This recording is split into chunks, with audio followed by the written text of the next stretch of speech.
I'm Erin Sjostrom. I'm the product manager. You'll notice if you're familiar with the Medidata platform, it says Medidata Detect up at the top here. This is Medidata Detect, formerly known as CSA or Centralized Statistical Analytics. We've just recently gone through a renaming process, so that's why you're going to see Medidata Detect on these slides now. And Eileen, again, is a senior data scientist on our data science team. So we're going to be kind of tag teaming as we walk through the presentation today. We'll just do a quick high-level overview of Detect, and then we'll talk about the individual statistical methodologies that we apply, followed by just some examples from data that we've run through our platform. All right, so Medidata Detect allows an end user to run all clinical data through our series of statistical algorithms. So that can be EDC data, whether that is captured in RAVE or captured in a non-Medidata EDC system. It can be ECG data. It's really agnostic of systems, just as long as it can or exists in either flat file format or it's coming through the Medidata platform. It can be analyzed by our system, e-diary data, lab data, ECG data, as well as all of that EDC data. The system looks for what we call rules or relationships within the data that is present within whatever is ingested into the system, and then identifies outliers from those rules and relationships. None of the rules or relationships are predefined, so we don't tell the system, for instance, that there is a relationship between systolic blood pressure and diastolic blood pressure. The system, the algorithms identify that relationship on its own, and that relationship is unique to that particular set of data. So it doesn't say, 120/80 is normal blood pressure, because if you're in a hypertension trial, 120/80 is really low. So it identifies those relationships unique to that particular snapshot in time for that study. It can also identify potential areas of risk from an operational perspective by looking at KRIs, things related to data entry, overall queries, and what have you. And we'll get into kind of how the data gets visualized, as well as how we can use that from a safety perspective, as well as just an overall risk mitigation perspective. So just some examples of things that we can find through the Detect analytics. Oversights in data capture, whether that's missing data, you go and record an adverse event and it's still ongoing, so you put in a start date and then you forget to, or the study nurse forgets to go back in and put when the adverse event was resolved. Underreporting of adverse events or non-reporting of adverse events, if something has been left out, data entry errors, things that are fat-fingered, or if somehow things get, just wires get crossed and the wrong values get input into the wrong fields or for the wrong patients. Different behaviors from a site perspective. I know that this has been talked about a lot today. Things like tools that need recalibrating, also to differences in observation of the protocol. We've seen examples of a cognition test where the subjects at a given site were all scoring perfectly on this cognition test at their screening visit, and it was because the site didn't know that the cognition test needed to be timed. So identifying things like that. And then, of course, misconduct, whether that is professional patients or duplicated patient data. So Eileen is just going to kind of summarize what these different methodologies are that we implement, and then we'll go through some examples. Yeah, thanks, Erin. And so, in terms of the statistical methods that are used in metadata detect, they are mostly dependent on the types of variables and the values that are entered. So, for example, we have here just a list of a few of them that we'll go through in a little more detail, including a few examples and text of. And overall, the reason for these different statistical methods are really around the data types that we have that are entered within a clinical trial, and those generally categorize into the numeric type of data, categorical or text-related data, and then binary data like 0, 1, or yes, no data fields, etc. And on the next slide, we'll see some of the example visualizations that are in metadata detect. So we have a range of different visuals just depending on the type of data that we are highlighting. Just as an example, we'll see box and whiskers to distribution of the data, scatter plots to show relationships between data points, line graphs to show progression of a trial, or data entered over time. And these visualizations are really just entry points to further discovery and investigation. So the platform is fully interactive, and depending on the level of interest and involvement of the user in the trial, it's possible to filter down to the country, site, and patient level and really sort the data as needed for the user.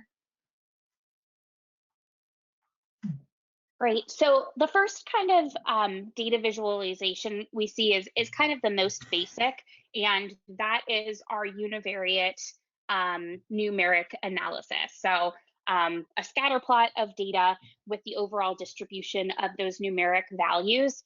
The lilac colored box identifies the 25th to 75th percentile of the data, with the line in the middle signifying the mean. The upper and lower whiskers are 1.5 times that interquartile range, so they're not the min and max. And so, what we're able to see here, this is the total number of records each subject has within the central lab data set, specifically for chemistry.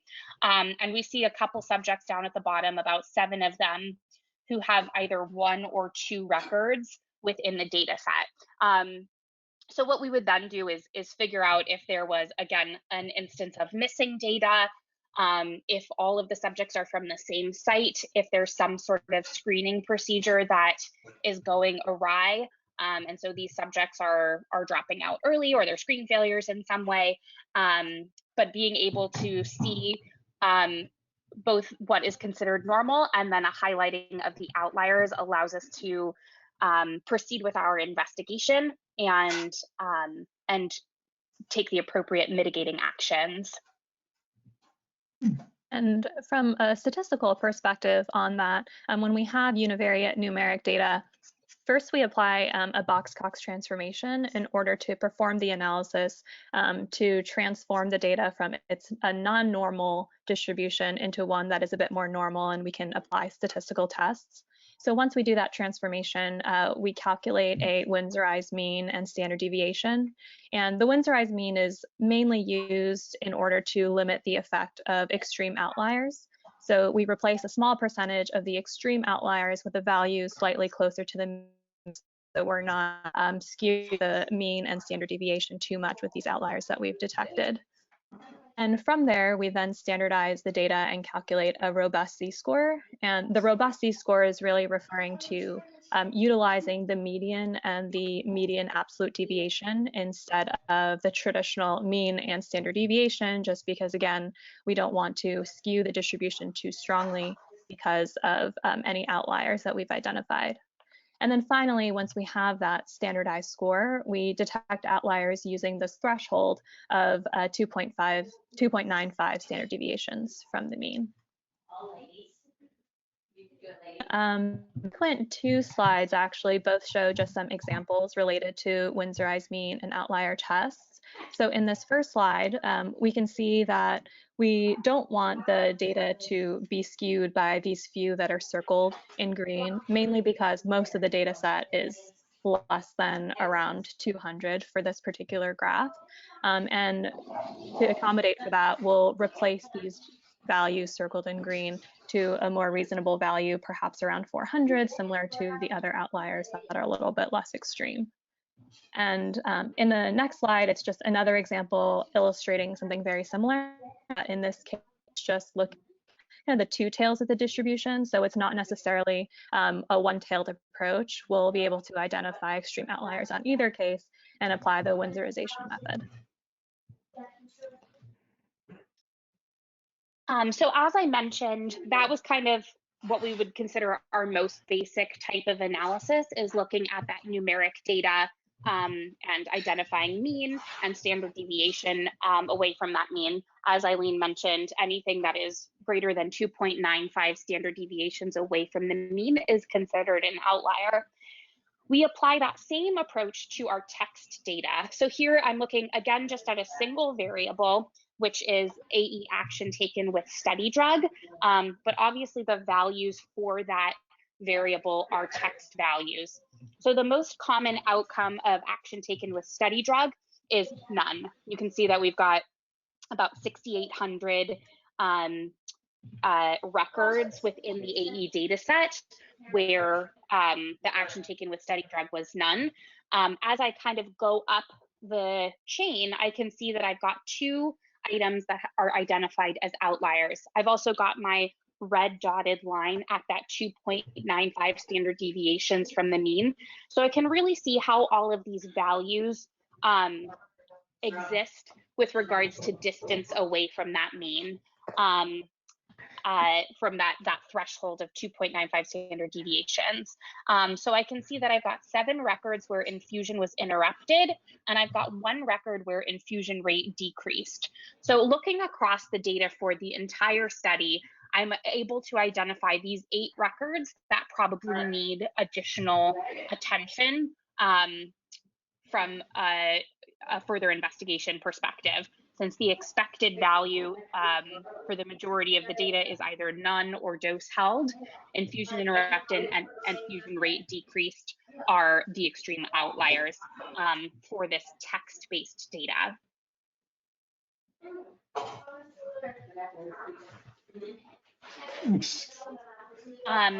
So those two examples, looking at both numeric data as well as text data, those were really just univariate analyses. I'm just looking at one variable and the distribution of the data within that single variable.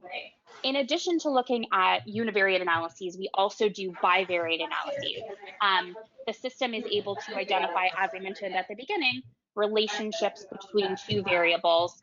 The system identifies those relationships or rules automatically. We don't tell the system, hey, there's a relationship between systolic and diastolic blood pressure or ALT and AST. It identifies those relationships itself, and once the relationship itself has been identified, we can identify outliers from that relationship. Excuse me, I'm going to ask. Would the group in the background please put themselves on mute? Yeah.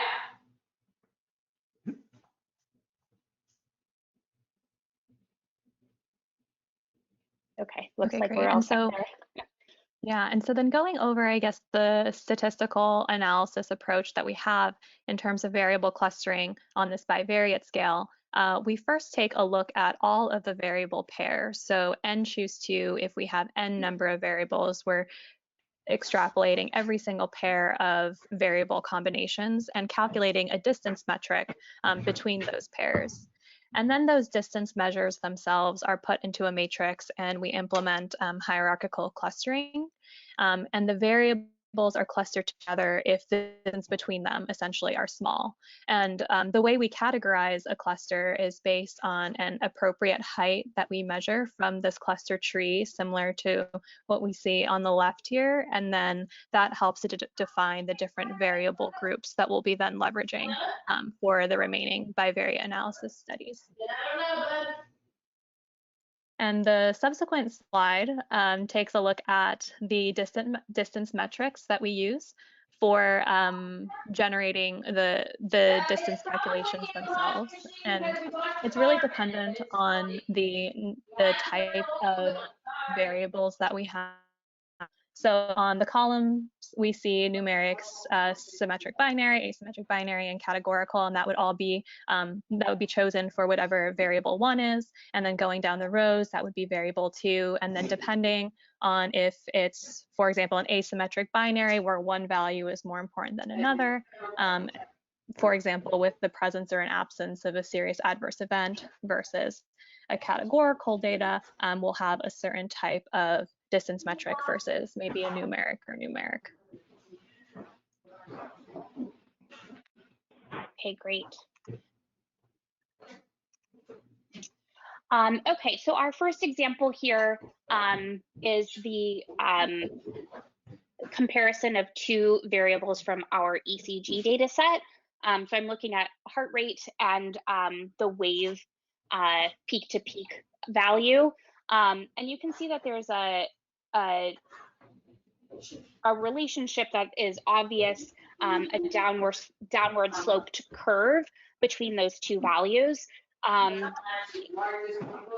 what we can see is that, is it possible to mute that person? Or no? Unfortunately, I think it's maybe background from either one of the two speakers. Maybe if you could yell in the back. This is from Richard Singh. Yeah. Maybe. Oh, right. Okay, got it. Okay. Okay, great. Thank you so much. Thank you. Somebody's talking back there. Well, we're all at home, so I understand. Yep. It's either that or kids running around, right? Yeah, kids, dogs. Okay, cool. So as I said, two ECG based variables with a clear relationship as denoted by this kind of downward shaped curve here. And the interesting thing to note here is that obviously we've got this hash of data that goes right across the middle. That is completely contradictory to what the established relationship is. And if I had my filter capability here, we would actually see that all of these data points that go across this cross section here are from the same site. So it seemed that perhaps that site was somehow confusing the two fields, recording the fields in their opposite locations. Something was going wrong at that particular site, as that site was accounting for all of these outliers right here. But the important thing to note is that taken individually, the values for these variables wouldn't actually be considered outliers. So here I can see these values right around 90. Obviously, the value of 90 for heart rate is completely normal in this context, but it's not normal when compared to this variable that heart rate has a very strong relationship with. So it's only once we do that variable clustering, identify the pairs of variables that have relationships, and then look at the data points that fall outside of that relationship, that we're really able to get into how these outliers are manifesting themselves within the context of the study. And from a statistical perspective on how we implement this type of variable or bivariate analysis, we fit a regression on the variable y conditional on x. And so this is a robust regression technique that has a higher breakdown point than some other traditional methods, like perhaps least squares regression, and allows us to really handle thousands of outliers. What we do is minimize the scale of the residuals, or those little errors, and repeat the process again by using the variable x conditional on y. And after we do those two runs, we get an average of the standardized residuals from both conditions. And similar to the univariate case, in order to detect those outliers, we use the threshold of 2.95 standard deviations away to categorize which ones will be labeled as red and therefore outliers.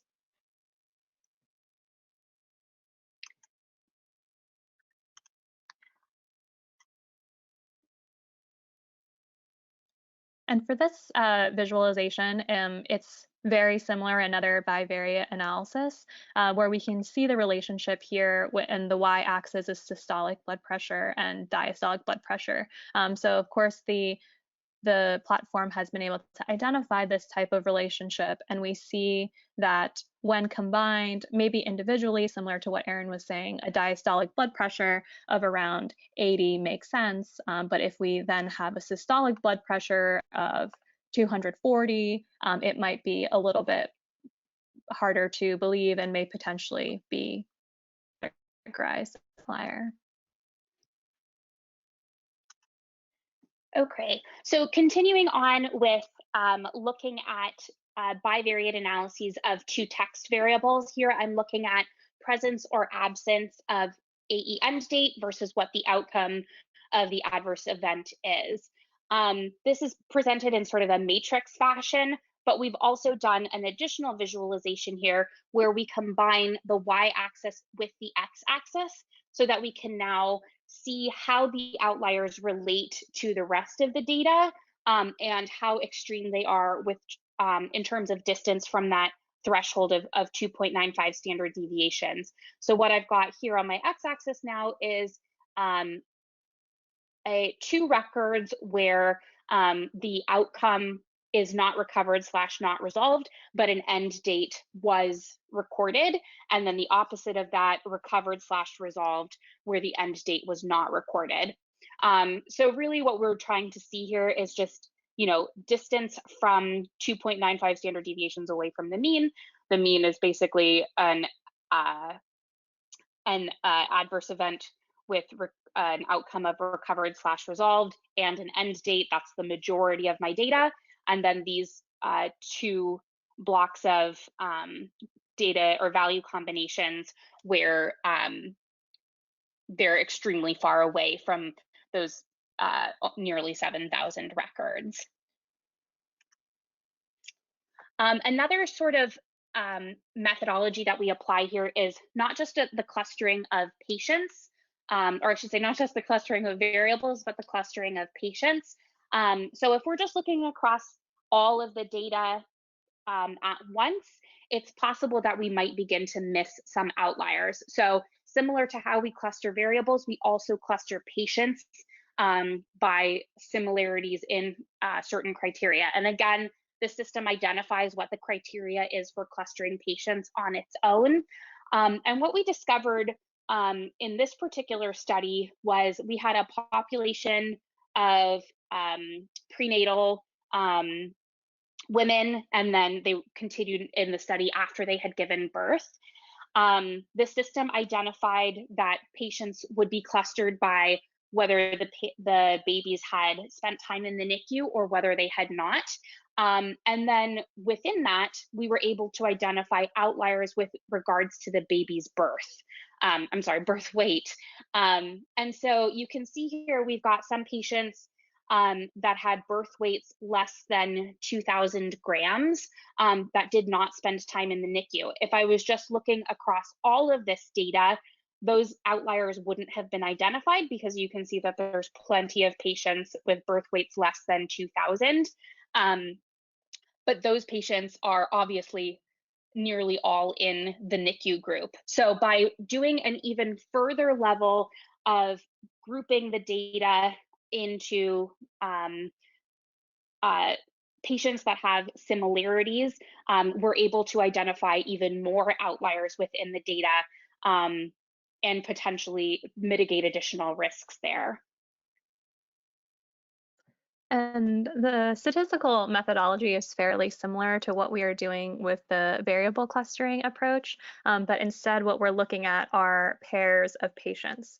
So we identify or define the distance between the two patients using a robust Gower distance, leveraging all of the variables that we have associated with those patients. So with each of the variables, they have a certain weight attached to them. And so not every variable is considered with equal importance. Might be more important to the study, whereas others may be less important.